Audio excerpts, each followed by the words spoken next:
Thanks for being here, and thanks for our time in my office. Governor, I'm a former CIA officer, joined right after 9/11, and served 3 tours in Iraq alongside the military. I'm actually the first CIA officer in the Senate. To me, the most important thing, again, as a Democrat from a state that Trump won, right, on the same ballot, we both won. I understand we're going to have different policy opinions. I certainly understand that the president or incoming president has the right to nominate whoever he wants. Those are not the issues for me that I'm going to spend my time on. The ones that I care about the most relate to the mission of the organization when it was founded, protecting the homeland. And I think, to me, it's one thing when there's campaign rhetoric or politicization of things. Everyone does that on both sides of the aisle in this committee and in our line of work. But when it comes to actually protecting the country, you do have to be clear and honest about facts and not conflate things. So it's just important to me that I know, particularly since you do have one of the intelligence agencies within the Department of Homeland Security, that you're going to call a spade, right? The most recent acts of domestic terrorism in New Orleans, horrible incident, in Nevada, had nothing to do with migrants, correct? Correct. They were homegrown American citizens. One of them was actually in a very elite military unit. I mean, it's horrible. It's one of the hardest things to catch, the sort of lone wolf, radicalized American citizen. But I want to protect ourselves. Our most recent examples of domestic terrorism were not what we've spent the majority talking about today, crime from a migrant. And I don't dispute there is crime. But I just want to know, and I want to hear from you as an intelligence officer, that you're going to speak about real threats and not blow something up, politicize something, make something more exciting, because that's maybe what the president wants to hear, but your mission to protect and defend the Constitution means calling honestly what the threats are to the country. Can you just give me a yes or no, please? Yes, Senator, I will be as transparent and factual every day with you and the American people as possible based on the information that I have. I don't know if the investigations are closed in New Orleans and in Nevada, but what we know so far and needs to be relayed to the American people needs to be the truth and facts. Yeah, I'd ask that. We've talked a lot about border security. As a CIA officer, I think one of the only people on this committee who's actually worked on protecting the homeland. I'm a Middle East terrorism and militia expert by training, so I believe deeply in it. And every country of the world gets to decide who comes inside its borders. That's not a radical concept. But I think I've been open with this committee that it is also on us to fix the deeply broken legal immigration system. I'm glad to hear that you're going to carry out the laws on the immigration system. Democrats and Republicans are to blame that we haven't fixed this system.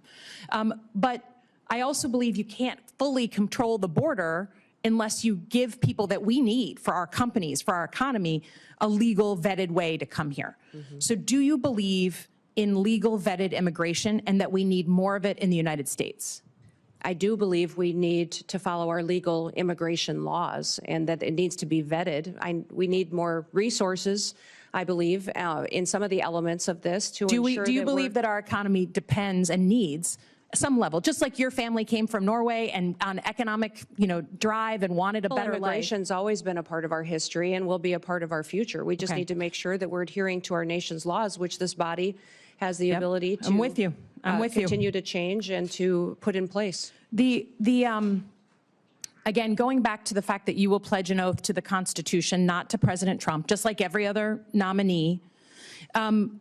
President Trump said in November that he is willing to use law enforcement, National Guard, or even active duty military to go after, quote, the threat from within the United States. I don't know exactly what he was talking about. But we have recent examples from your predecessors at DHS where federal law enforcement were sent into a state, in this case Oregon, without coordination with the governor.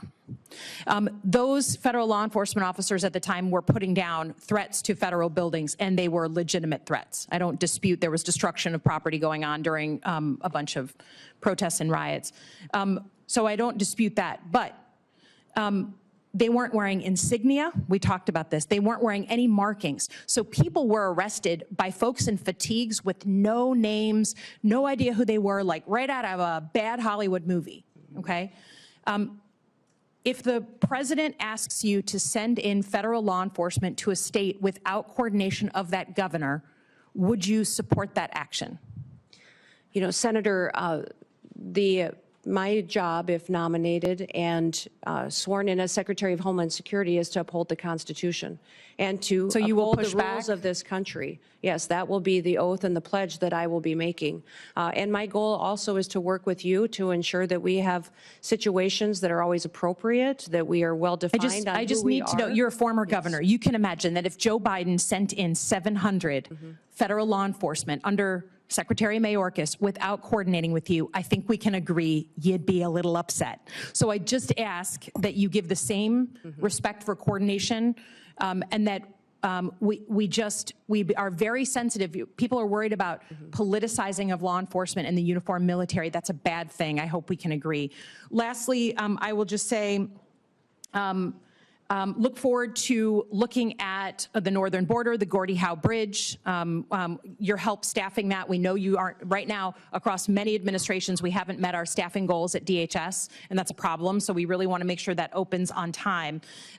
But I also want your assurances, you know, you received FEMA assistance from Joe Biden's administration, right? You had historic floods, you asked and requested of the administration, and you were given millions of dollars to help with that.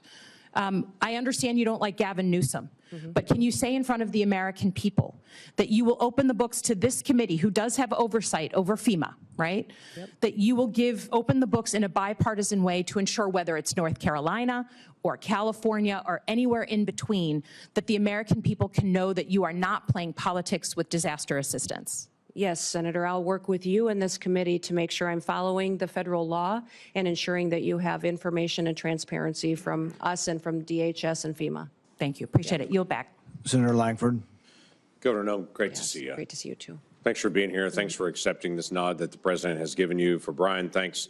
Both of you, you've walked through a lot. I have had the privilege of knowing you for a very long time.